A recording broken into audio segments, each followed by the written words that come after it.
Welcome back my dear students.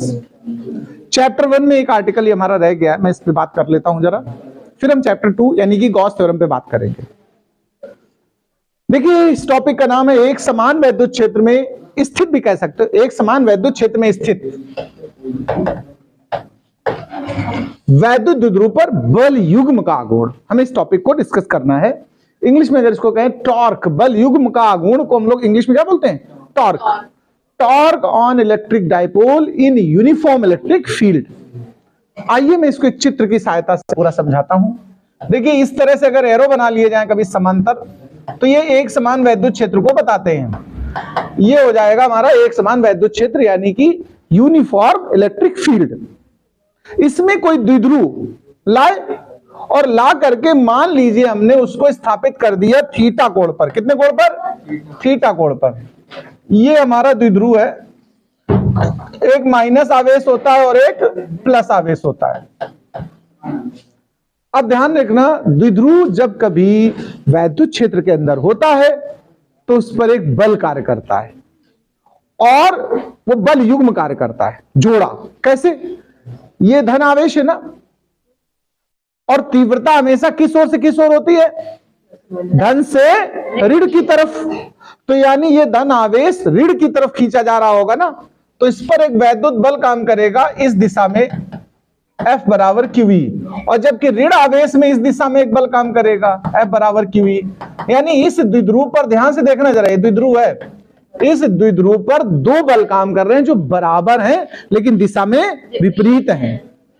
ऐसे बलों को हम बल युग्म कहते हैं। क्या कहते हैं? इन्हीं से हम आघूर्ण निकालना चाहते हैं। तो सुन लीजिए, यहां से एक लंब डाल दीजिए, ये कोण आप थीटा मान लीजिए। कितना मान लीजिए? इसका नाम A मान लो, इसका नाम B मान लो, और पूरी जो लंबाई हम द्विध्रुव की मानते हो कितनी मानते हैं? 12 मानते हो कि नहीं मानते हो? बताओ। ये लंब का काम कर रहा है। इस बिंदु का नाम चलो हमने X लिख दिया। हम देखो BX कहेंगे, ये लंब है। क्या है?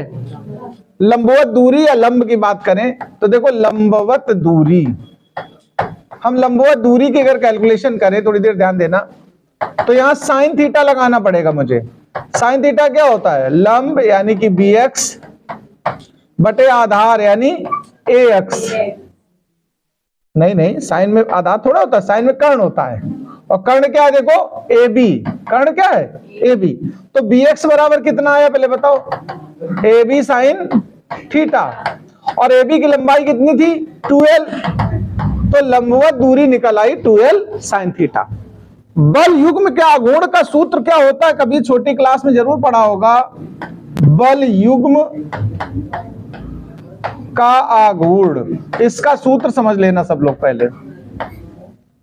ये होता है बल गुणा लंबवत दूरी। क्या होता भैया? बल गुणा लंबवत दूरी। बल युग्म के आघूर्ण को टाउ से दर्शाते हैं। ये दो बल हैं, इनमें से किसी एक बल को लिखा जाएगा और बीच की दूरी हमने क्या बोली है? BX। क्या बोली है? BX। ये बीच की दूरी लंबवत दूरी कहलाएगी, ये लंबवत दूरी कहलाएगी BX। इनके मान रखने हैं। तो बल तो QE है और BX अभी हमने कितना निकाला है? 2L sine theta.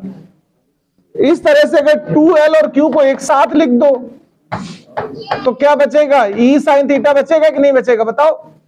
और 2QL को क्या लिखते हो? पढ़ा चुका हूं, P द्विध्रुव आघूर्ण। 2 देखो ये पूरा P बन जाएगा। तो PE। अगर आपसे कभी पूछा जाए बल युग्म के आघूर्ण का व्यंजक बताइए, तो आप कहेंगे टाउ बराबर PE साइन थीटा। प्रॉब्लम किसी को? एक और बात सुन लो, इसी को सदिश रूप में भी लिखा जा सकता। देखो सदिश रूप में आपने कभी सदिश गुणन का सूत्र पढ़ा? A क्रॉस B बराबर होता है AB साइन थीटा। किसी ने सुना हो शायद, कभी फर्स्ट ईयर में था। ये नहीं सुना है तो सुन लो, आज दो सदिश राशियों का cross product AB sine theta होता है। तो अगर AB साइन थीटा हो तो उनको आपस में A क्रॉस B लिख सकते हो। तो P साइन थीटा को फिर क्या लिखा जा सकता है? P cross E। ये इसका सदिश रूप में व्यंजक है। अगर कभी आ जाए बल युग्म के आघूर्ण का अधिकतम मान कब होगा, तो जब साइन 90 हो। यानी 90 डिग्री। यदि थीटा लंबवत हो, देखो,